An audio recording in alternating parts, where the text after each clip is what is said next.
En el prólogo de esta novela de País de Jauja, el propio Edgardo Rivera Martínez, por lo menos en la edición que yo tengo de 2007, ubica al lector en las circunstancias nada fáciles para todo el país en las que escribió su novela.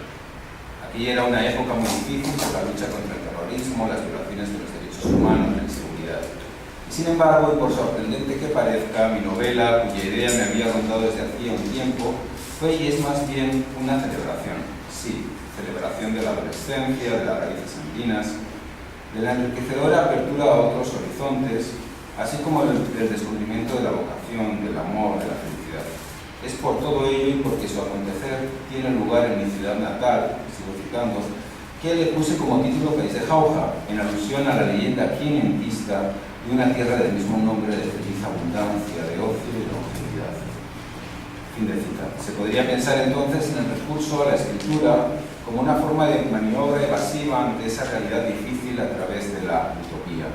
Sin embargo, como consideran autores como Avilés, la utopía, más que una evasión, no deja de ser el planteamiento más o menos programático de una solución, algo que el propio autor intuye cuando habla en ese mismo prólogo de utopía posible. La función terapéutica de la literatura utópica depende de su conexión con la realidad histórica, dice Avilés.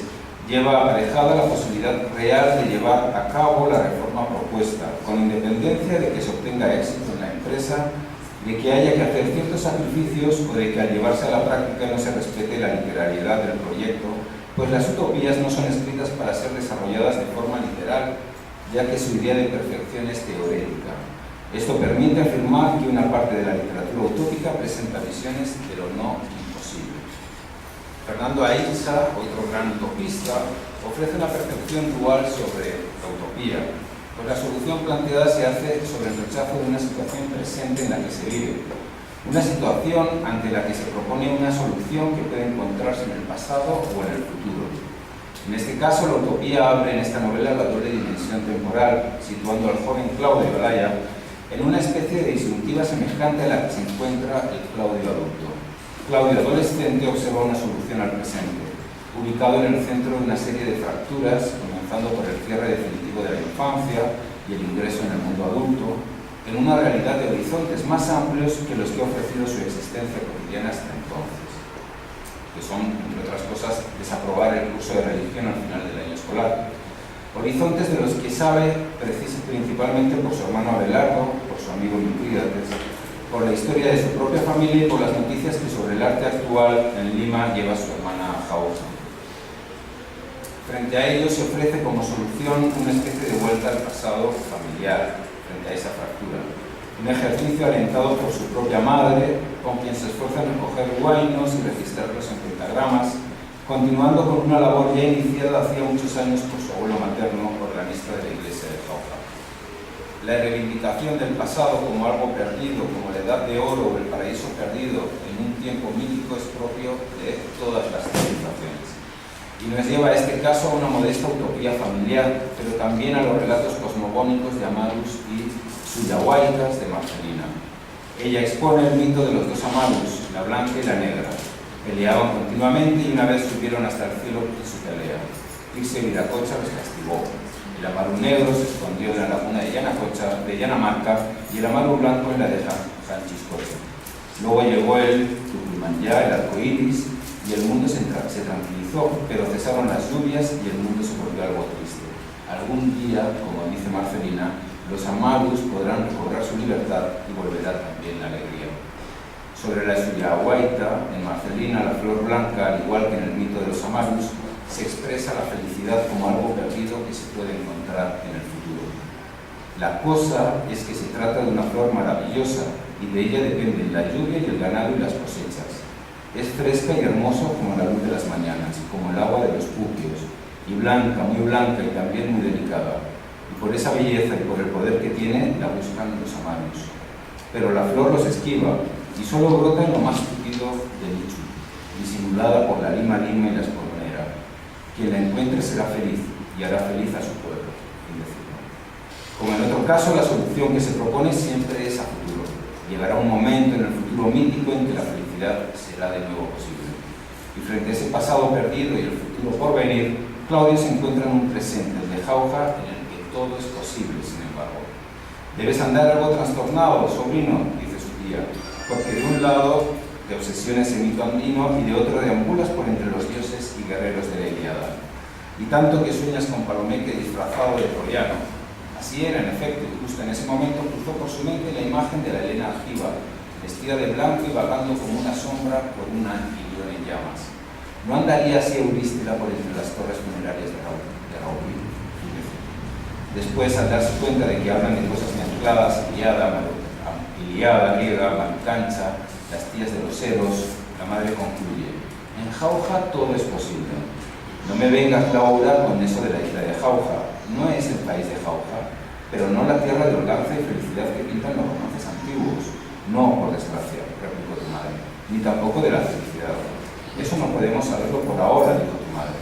Tú terciaste. Me gustaría escribir alguna vez un libro sobre esa leyenda del país de Jauja. Para Fernando Ainsa, confiar en el futuro es el primer requisito que debe tener un utopista, indecisa. Se trata fundamentalmente de construir el porvenir a partir de las ricas potencialidades de la humanidad. Para ello debe buscarse en el hombre lo que es fresco, emergente, nuevo, y trabajar en el terreno de lo que debería ser, y sin olvidar que, comienzo a citar, el individuo que cesa de buscar lo nuevo y el potencial en nombre del realismo ya ha perdido el contacto con el presente, porque el presente está siempre condicionado por el futuro. Fin de cita. Utopía e identidad, pasado, futuro. La utopía del país de Jauja es, sin embargo, una utopía instalada en el presente, en la cual todo es posible si se tiene en cuenta la identidad. La búsqueda del pasado, la continuación de la labor hecha por el abuelo en el pasado, no deja de ser un esfuerzo por mantener y cultivar esa identidad, algo que se observa como solución frente a los empates del presente. El narrador que recuerda, Claudio Adulto, que entabla el diálogo con quien fue, rescata así lo que fue un día, o quién sabe, rescata los días en que fue más él, los días en que la vocación, lo que quería ser, estaba en juego. Ante las vicisitudes de un hombre peruano promedio a comienzos de los años 90, el autor invoca un pasado con garantías de futuro. Creo que, y dice Rivera Martínez hablando de su novela, creo que una de las funciones del arte y por tanto de la literatura es compensarnos de alguna manera por la realidad que nos toca vivir. Una función muy importante, entre otras igualmente legítimas y valederas. Pero en un momento como el actual, en estos años que vive Perú, tan difíciles, tan sombríos, creo que lo mejor que yo podría hacer para gratificarme a mí mismo y también a mis familiares, a mis amigos y a quienes se tomen el trabajo de leerme, era ofrecerles esa visión de un mundo posible, claro y vivificante, como debió ser el de la vieja y poética utopía a que me he referido.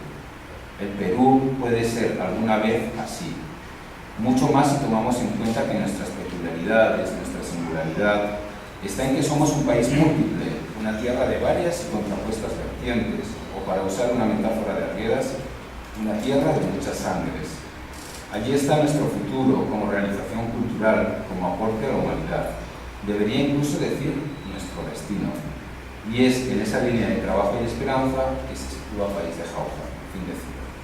La búsqueda de identidad en el pasado le lleva a Claudia a la exposición de motivos, a la continuación de la labor hecha por quienes le precedieron. Así se entiende, por ejemplo, el aprovechamiento de la colección de minerales de su padre, del que apenas tiene recuerdos, cuando antes de la Navidad se dispone Claudio a preparar el nacimiento. Esa misma vocación guía que los pasos ideológicamente comprometidos de Abelardo, su hermano, también es cultural, pues la familia de Claudio se siente y se sabe distinta a su entorno jaujino, más provinciano y menos interesado en cuestiones culturales. Y por eso me refería a una particular conjunción que en nuestra casa vivimos con amor lo nuestro, lo andino, pero estamos abiertos también a lo que nos viene de otros países, en esta y en otra época. Para decirlo de manera más sencilla, en términos de día, somos gente que a pesar de nuestra modestia y de vivir en provincia, tenemos un poco más de cultura que nuestros paisanos, lo cual constituye ya por sí solo una suerte, y más que suerte un privilegio, por el que debemos estar agradecidos. Así que, parientes míos, dejen sus quejas de un lado. Esa tendencia cultural que identifica a la familia de Claudio Olaya queda explicada por el abuelo Baltasar José Manrique, tal como sugiere tanto su hermana Laura como su hermano Abelardo. Yo pienso en el abuelo con mucho cariño, dijo Laurita, y me gustaría tanto haberlo conocido Siento como si en él estuviera nuestro principio, nuestra raíz, y lo siento así, aunque yo me vaya a dedicar a la pintura, y por lo tanto, precioso tu hermano, te conviertas en una síntesis entre lo que fue Baltasar José Manrique y lo que nos viene de los Olaya. ¿Acaso no se definen así, y muy bien, esas dos vertientes en que nos situamos? Quiero decir yo y tía Marisa que el lado social y hasta cierto punto intelectual de la familia como papá y mamá, Laurita y este joven en el lado imaginativo. Esa identidad tiene que ver con lo que Rivera Martínez sugiere como función pedagógica de la novela, al preguntarse sobre qué supone la novela como género literario. Para él, para el autor, considera que otra función importante y de un cierto carácter pedagógico es la de brindar a la imaginación colectiva un mundo en que hay un orden, un sentido, una identidad, quizá incluso una dirección, aunque ello se consiga precisamente a través de la deliberada apariencia del sinsentido. ¿Acaso en ello la novela va más allá de la historiografía, enfrentada con un devenir que, a pesar de muchas concepciones ideológicas y teóricas, se resiste a confirmar si posee o no el sentido definitivo? Respecto a las utopías, desde siempre el ser humano ha sentido la necesidad de figurarse que procede de otra era mejor y de que camina también hacia otra era mejor, que por la espalda ha quedado el paraíso perdido y por delante queda otro por conseguir, que nuestra vida transcurre entre dos utopías, dos espejismos, dos figuraciones de un mundo feliz donde la existencia sea plena por naturaleza. Sin embargo, el término utopía tiene un sentido negativo, casi despectivo, por irrealizable, soñador o imposible en la actualidad. Nos encontramos quizás en esta época de la posmodernidad, en la época menos utópica posible de la historia. Fernando Aínsa considera que la utopía es necesaria, alejada del carácter profético y totalizante que tuvo a lo largo del siglo XX, y propone varias características que pueden cumplir las utopías contemporáneas. La primera, su carácter laico, desprovisto de una naturaleza sagrada, desvinculado a la religión o a cualquier ideología convertida en tal. El utopista, si bien no puede pretender cambiar el mundo, sí que podrá interpretarlo y encontrarle un sentido. Como Aínsa sostiene, cita, la función utópica debe recuperar, actualizándola, su vocación renacentista original, estar centrada en el hombre como agente de las propuestas de cambio. Otra característica debe ser su relación con la libertad. Las oportunidades individuales de autonomía y libertad dependen de la forma en que la sociedad utópica se proyecta. Para ello se requiere un proyecto basado en la solidaridad y, por tanto, un sentimiento compartido de responsabilidad. Recuperando un cierto altruismo individual y desarrollando energías más solidarias en una empresa que rehumanice las relaciones sociales. La dimensión cultural de las nuevas utopías debe ser protagónica, teniendo en cuenta además que los cambios se producen más fácilmente en lo político que en lo cultural. Son los cambios culturales los que hacen posible la utopía. En relación a esto, las nuevas utopías deben cumplir una función de tripolaje cultural en sociedades de gran heterogeneidad, como son las posmodernas, en las que el momento presente se muestra como un collage de memorias y experiencias. La utopía, cito, puede empezar a reconstruirse, como dice Aínsa, como un verdadero patchwork de fragmentos de culturas y corrientes de ideas diversas. Esta especie de ideario utópico planteado por Aínsa para las utopías contemporáneas, laicismo, libertad de autonomía, culturalidad y heterogeneidad, se cumple totalmente en País de Jauja, como veremos a continuación. Heterogeneidad, un mundo de amados y archivos. Está claro que la culturalidad y la heterogeneidad van de la mano en esta novela y en el mundo que en ella se recrea. El patchwork del que habla Aínsa se resuelve en un personal sincretismo que tiene su reflejo desde la forma en que se visten los abuelos, según los recuerdos que de ellos tiene su madre, hasta para explicar la realidad del Jauja cotidiano, identificando a la bella Helena Oianguren con Helena de Troya, tal como dice Claudio Olaya en su diario del 5 de enero. Entre las figuras que más me atraen en la Ilíada y que incluso me fascinan, está ese personaje tan misterioso, tan callado, y que sin embargo fue causa de la guerra de Troya, Helena, la de los blancos brazos. Un resplandor, se diría, más que una mujer.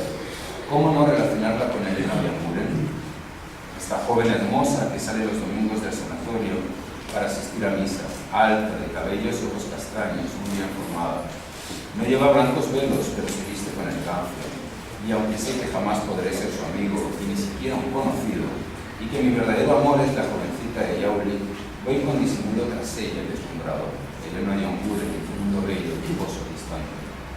También intenta descifrar la realidad basándose en la enviada buscando correspondencias.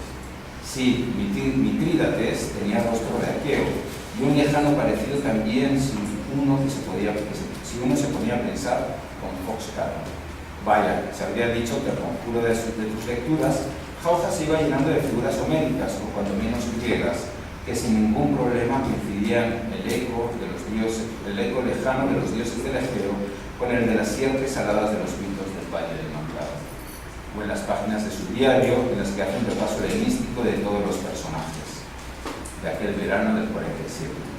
Hay un desorden parecido en la manera en que se cruzan en mis pensamientos las tías de los Eros, Foxcaro, Elena Youngure, con los personajes de estas obras.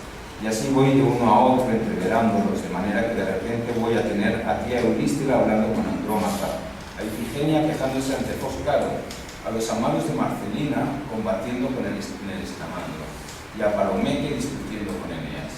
Y si Dick Tracy le da una paliza a Menelao, si Sandokan se enamora de la tía grimanesa, eres un desbarajuste, Claudio Alaya Manrique, un amado e incorregible desbarajuste. La inclusión del mito de Antígona para comprender también la relación y el pasado oscuro de las tías Euristila y Ismena, su relación con Antenor. Y no solo a través de la literatura, sino a través también de la música, como la presencia del piano en la casa hacienda de las tías de los Eros. Así pues, cuando Antenor cantaba, eran aires andinos los que entonaban, y serían otros cuando Euristila lo acompañaba con el piano, increíble realmente. Un piano en la casa de esa hacienda altísima, y todo ello, piano, sala, casa, hacienda, se quemó en el incendio de esa noche. Frente a ellos, Mercedes Chávarri y Palomeque representan la pureza inmovilista, que vive de una utopía del pasado que jamás volverá, en recuerdo de una sociedad totalmente prescindida entre comuneros y mestizos con pretensiones de aristocracia. Palomeque representa esa homogeneidad imposible en lo social. Dice Palomeque: pobre Jauja con tantos indios, físicos y forasteros que hay ahora en ella. Un gobernante ilustrado es lo que necesitamos, un Mussolini de verdad, y no un zambo ignorante como fue Sánchez Cerro, un tribuno, qué carajo. Mientras que Mercedes Chávarri lo representa desde el aspecto cultural y más concretamente musical, como cuando le demuestra su enojo a Claudio porque ande tocando y recuperando en pentagramas, huaynos y festejos andinos. Las resistencias al sincretismo cultural al que se ve abocado la familia Laya no se encuentran tan solo entre los miembros de Jauja con pretensiones aristocráticas, sino entre los mismos comuneros. En el pasacalles del carnaval, uno de los comuneros disfrazados reconoce a Claudio y se burla festivamente de su afición por el piano y por los libros. Se cruzó también contigo un chuto que te conocía, pues te dijo en la obligada mezcla de quechua y castellano con que hablaban: joven Manrique, ¿dónde está el piano? Mikey, y tú tocando y leyendo el libro, ¿no? Y tú debiste sonreír, entre curioso y fastidiado.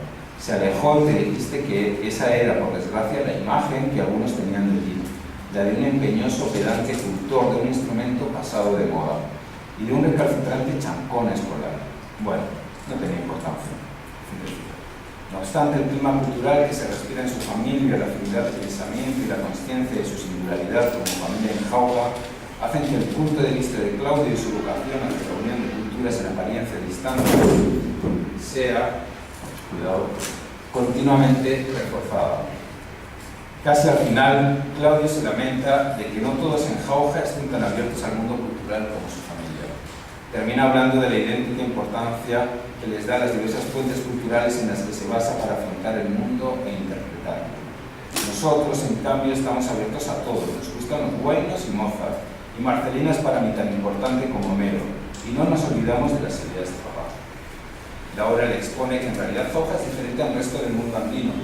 Claudio le responde con la idea del buque de Radulescu, el acompañante de Elena Youngure, donde conviven gentes muy diversas y se llevan bien a pesar de todo. Bonita imagen, pero habría que precisar hacia dónde nos dirigimos, hacia una patria diferente, tal vez, dice Claudio. Esta es la causa que explicaría la autoconsciencia que Claudio siente de estar haciendo algo distinto, novedoso, como es unir lo propio de origen con lo clásico. lo andino con lo mediterráneo, o en este caso, los ritmos tropicales más modernos en los años 40 con la música sacra. Recordaste todo aquello esa noche, allí en la Plaza de Armas, y en especial las palabras de tu madre sobre esos dos universos musicales. Era sorprendente, sin duda, la relativa facilidad con que ella y tú se desplazaban entre ambos. Facilidad que en tu caso tenía un mayor alcance, pues extendía los aires tropicales que entusiasmaban a Felipe, Tito, Alfonso, Julepe, y que no eran otros que los que estaban de moda, y que de algún modo también te gustaban. Somos tan mestizos, solía decir al respecto a Abelardo. Dualidad de que en cierta manera habías tomado nota mucho antes, cuando cantabas guainos y relojeras con Catalina en la era de Ataura, y te deleitabas después en casa con las interpretaciones de tu madre en el piano, y con las de los coristas de copa en la iglesia matriz. Esta autoconsciencia tendría además otra causa en la propia estrategia narrativa, un largo monólogo autonarrado del Claudio adulto que habla con el Claudio adolescente a la luz de sus recuerdos, de los diarios que revisa de aquellas épocas, de su cuaderno de notas y de las cartas. Hay un momento en el que no se sabe quién es el autoconsciente, si el Claudio adulto o el Claudio adolescente. El amor de Claudio por Leonor también es un ejemplo de pretensión de mestizaje cultural, una forma de superar el racismo, como dicen Maribel Pirnitelli, y un indicador de que Jauja, aun con todas sus ventajas sociales respecto a otras ciudades y problemas del Mantaro, y poblaciones del Mantaro, no queda fuera de la realidad del Perú, por lo que encierra un conflicto racial y cultural que haría incomprensible, según teme el protagonista, su amor por ello. Pensaste por un momento en Leonor, en sus ojos negros, sus trenzas, su falda escolar y su blusa blanca. Leonor, allá en Yauli, sin acordarse de ti, absorta en sus afanes de jovencita de 14 años. No, ¿qué les ibas a hablar de ella a tus amigos? Que tanto lo tomaban a broma y tenían prejuicios contra las chicas del campo, las cholitas, como decían. ¿Cómo no les hablabas tampoco de música, ni de libros, ni de tus proyectos para el futuro? Leonor, amor en ciernes, secretísimo. La libertad de ser y de crear. A lo largo de la novela se va trazando una especie de frontera entre los personajes que tienden hacia la felicidad y la encuentran en la vida sencilla, y quienes ese mismo ambiente y esa misma forma de vida les lleva a una existencia apagada, gris y ciertamente tristona, cuando no, como en el caso del caricaturesco Palomeque, amargada. El hito principal es sin duda el sentimiento de libertad interior que unos poseen y otros no. Claudio ve en su familia intelectuales una tendencia clara hacia la libertad, mientras que personajes como Palomeque o Mercedes Chavarri o las mismas Eubístila o Ismena han padecido una serie de ataduras morales, sentimentales, sociales, que les han impedido ser lo que verdaderamente hubieran querido ser. Egregio el alpinista primero, concertista de piano la segunda, feliz compañera sentimental de Antenor para toda la vida, en el caso de la tía de Eusebio. Respecto a la identidad personal, la utopía contemporánea, de acuerdo a los postulados de Fernando Ainsa, tiende más al desarrollo personal y a la búsqueda de la identidad individual del ser humano que a la pertenencia a una colectividad cuyo contrato de adhesión puede mermar o coartar el crecimiento interior de la persona. Música, literatura, cultura andina y cultura clásica se aunan en esta novela como reflejo de lo que desea el propio autor. Igual ve a Helena de Troya por las calles de Jauja, que se imagina a los amarus sobrevolando las murallas de Lyon, en consonancia con la pregunta que Cornejo Polar se hacía: si Edgardo Rivera Martínez había escrito País de Jauja o País de Jauja lo había escrito a él. Lo importante, dice Rivera Martínez, en todo caso es recordar a partir de la experiencia que ha relatado lo que varias y autorizadas voces con diferentes matices han proclamado hace ya tiempo: nuestro derecho como países de cultura mestiza a enriquecernos mediante el contacto vivo con todas las fuentes culturales, sin perjuicio de mantener una fundamental lealtad a nuestras raíces, y entre esas fuentes, en primer plano, la de la cultura clásica. En lo que a mí concierne, mi idea es muy grande, y le debo en especial la convicción de que el arte y la literatura deben ser antes que nada vida. Y si se trata de la novela, vida que se renueva, que se expande, que fructifica, sin decir. En ese sentido, y una vez más, País de Jauja configura un espacio ficcional que, por serlo, no solo nos muestra la realidad desde otro punto de vista, sino que nos ofrece otras formas de ser en el mundo. En este caso, la forma que tiene que ver con el diálogo con el pasado, del que habla una de las citas que encabezan la novela. ¿Por qué no hacer que el adolescente dialogue con el adulto que será y el adulto con el niño y el adolescente que fue? ¿Por qué no reinventar una y otra vez la propia vida? Esa es la cita con la que encabeza la novela Rivera Martínez, comienzo de la misma. Ese espacio ficcional es también el espacio de la memoria, espacio en el que la identidad personal de Claudio, saber qué quiere ser y animarse a comenzar a serlo, cobra especial protagonismo. No en vano la novela presenta en sus diversas partes los devaneos del protagonista entre la escritura y la música, entre el amor ideal por Leonor, el inalcanzable por Elena de Biancuren, fruto de una admiración pasiva ante lo imposible y el descubrimiento de la sexualidad y su encuentro con Zoraida Ripoma. La apertura de la identidad como un espacio de permanente búsqueda culmina al finalizar la novela. Entonces, en plena misa de difuntos, vuelve a relacionar a las tías de los Eros, Antenor con la Eneida, conectando incluso las doctrinas de la Iglesia con las vitales de Fox Caro, rescatando a la luz del panteísmo del carpintero el mensaje de eternidad y plenitud de la doctrina cristiana. Y que llama ahora tu atención de extraña manera, cito: pues para tus fieles, Señor, la vida se muda, no fenece y desecha la casa de esta terrena morada, se adquiere eterna habitación en los cielos. ¿No se canta allí, oh Dios, esa idea tan cara, Foscaro? ¿No se glorifica el continuo tránsito de vida a vida que él proclama? Termina, después de relacionar todo ello con los amaros de Marcelina, en una declaración de fe. Una fe personal que va más allá de los postulados de la Iglesia y que aúna la doctrina de Foscaro con los evangelios, con la vida de sus tías de los Eros, de Antenor y de su padre.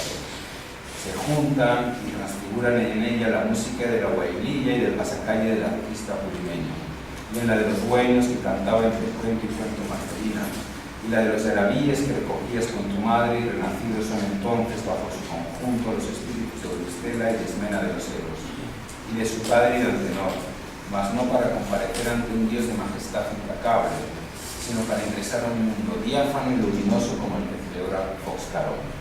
Y a través de ti cantan el alma de la tierra y de los cerros, el agua de las lagunas y el agua del Llanas-Mayo. Esto es lo que piensa el propio Claudio cuando está tocando la última composición en el órgano.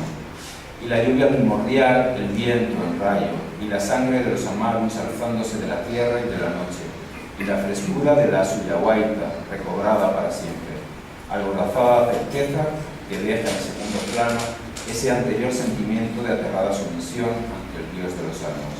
Exaltación no ya de la muerte, sino de la vida. Fin de cita.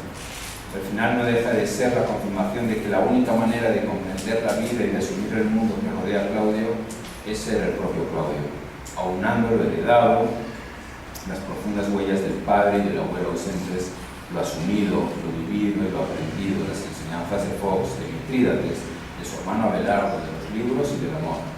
El ejercicio del narrador adulto al invocar aquel verano jaujino del 47 no es sino una comprobación de que la mayor de las utopías puede llegar a ser, en una realidad compleja y toda realidad lo es, conocerse a sí mismo.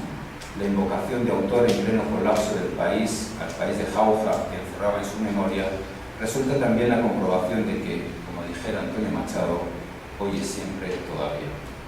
Gracias.